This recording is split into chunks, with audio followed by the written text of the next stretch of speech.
right, guys, welcome to Middleton Motorsports. We got the most anticipated Mustang of all for the year, 2024 Darkhorse. This one has a manual, so we'll be able to spin it up to, you know, go 1-to-1 ratio, go all the way to redline, see what it can make. Yeah, a couple runs. So the Darkhorse is rated at 500 horsepower. Obviously, again, that Gen 4 Coyote, twin throttle bodies. Ford, for the Darkhorse model, did some extra calibration, and there's a couple other changes versus the 480 horse Coyote found in just the regular Mustang GTs. So yeah, we're super excited about this. You can see we got this thing lettered up. This is going to be our kind of our shop demo for right now. We're super excited to see this thing run, and so we're gonna get to it. Chuck went and drove it around. He did some break-in. Got a good impression of how the new chassis feels, especially with the new suspension. So this car has a handling package on it. So yeah, we're gonna get right to it. We're gonna get this thing spun up in the dyno. We're gonna do 2 or 3 pulls on it. It's nice and warmed up. Obviously, he just had it up on the road. He's got some break-in mileage on it. So we're gonna see what it makes. I'm pretty excited. I'm thinking, what are you thinking? 430. I'm gonna say 435. Yeah. Yeah. All right. To the tires. This is a huge bet. There's a lot riding on this. All right, let's get to it, guys. Make sure you guys comment. What do you guys think it's gonna do? Thumbnail pick.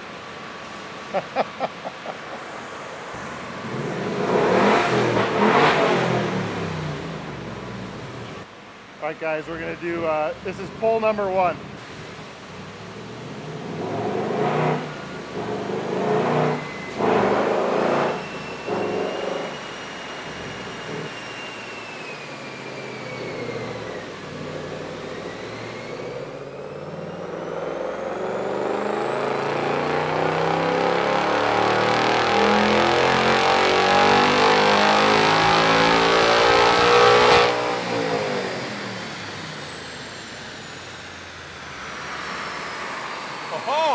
Oh! 440 horsepower, 389 foot-pounds. That's pretty strong. Yeah, I'd say so. So it looks like I hit a 155 speed limiter just before red line. Because I know the rev limiter on these is like 7450 or 7500. It was cutting out on me at 7300. Yeah. So, but you can still see. I obviously saw the graph. The power is leveling off. But I mean, 440. That's pretty strong. It's higher than we both expected, especially for a brand new car. Torque too. I mean, 390 torque. Yep. But I mean, look at how tabletop flat that torque that power peak is up above 6,000 RPM. It's just that's flat. Like literally like. Yeah.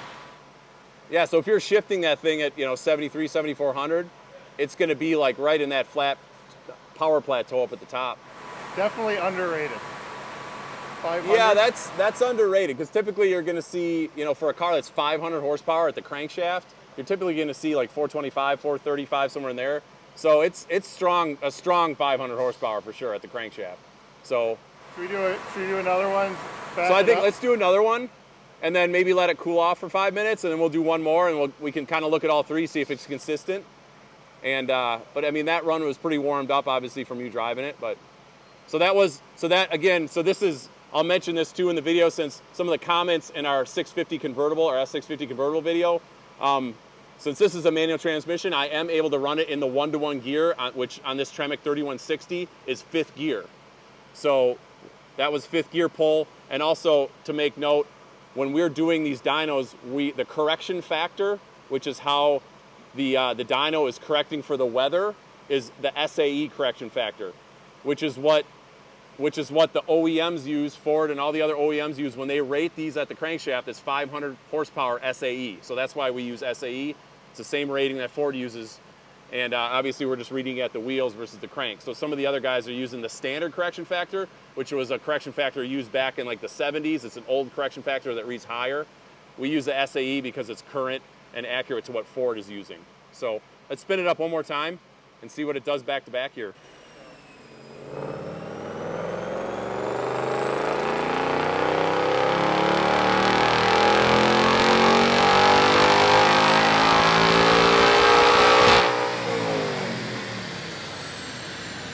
Almost identical. It definitely is smoothing out. Yeah, so that run had a little bit more coolant temperature in it. But obviously that didn't make a difference on this.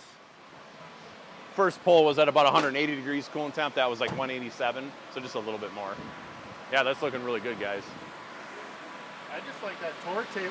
It almost makes Yeah. me think though, like on the convertible S550 that we did, you know, we could only run it in the 1-to-1 gear till about here. Yeah. But look how it just shoots.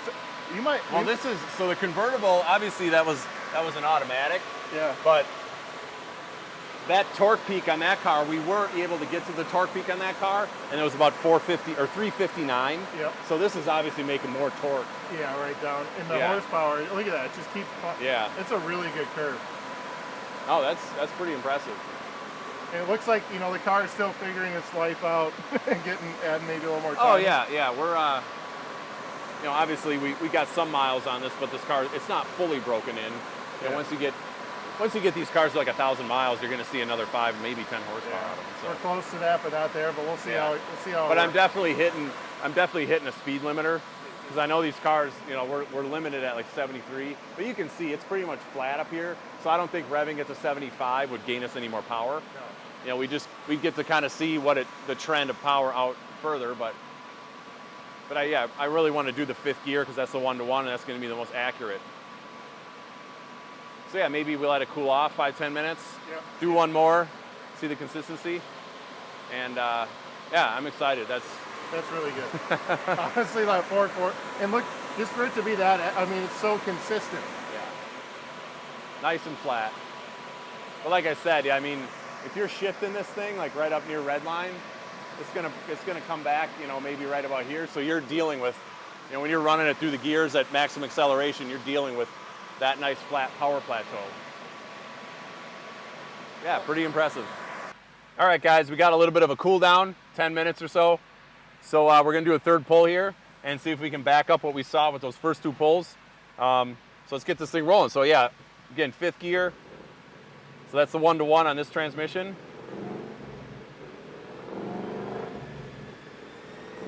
So I got my data logger running too. I always like data logging stuff just so I can kind of see, especially on a new car like this, so I can kind of see what the engineers have done with the calibration on something new like this.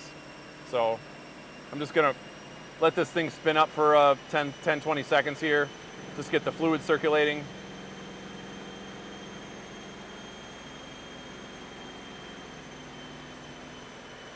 I always like to make sure cars are fully warmed up when I'm doing pulls, just so that's something I can keep constant then, run to run, especially when I'm tuning cars. So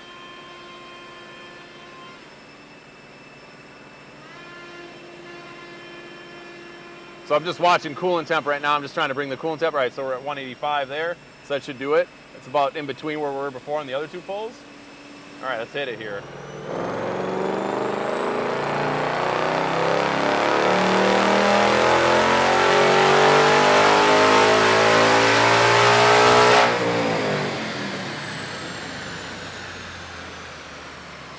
So it looks like it dropped a little bit.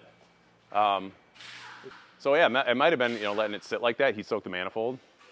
The other thing we got going on too is that which we didn't really see with the convertible because we did 3 pulls on that, but I'm not able to select the drive modes because running the rear wheels trips the ABS system. So that might be affecting it right here. But again, we still made, you know, our peak number is still higher. Our peak torque was almost identical, just down in the lower ranges here. Because I'm not getting the track exhaust, the exhaust modes. The exhaust isn't opening up till like 4,000 RPM, so I can hear that. And there might be, and we don't know if there's a calibration within the different modes to give it more cam angle, whatever it might be doing. Yeah. So. But yeah, I mean, we still obviously hit that peak number, 444. Torque still 384. Yeah, I mean. Hopefully in the future we can do some tuning on this thing, and exactly. It's going to be pretty cool. You know, I mean, it's going to kind of suck to buy 2 cold air intakes, but like 2 carbon tubes or something, that'd be pretty cool. Yeah. It's going to be exciting. Obviously, you know, put headers on it in the future, and once the tuning's opened up. But I mean, again, I think that's a super strong number for a 500 horsepower rating. I think that's really good. Oh yeah. So again, you saw it here first on Motorsports. This is actually my car, so I'm going to take it to Blackhawk Farms, Road America, Drag Strip, Draggy the World. We're going to do all those things, so make sure you subscribe because we want to test these cars, drive them the way they were meant to be driven. You saw what we've done with the 500 and all the other stuff. This is just a new platform we want to test. We're going to go do get you a drive just like we did with the convertible. We're going to do a whole drive review of it and stuff like that. But make sure you subscribe. Appreciate everybody watching the channel, and we'll see you on the next episode.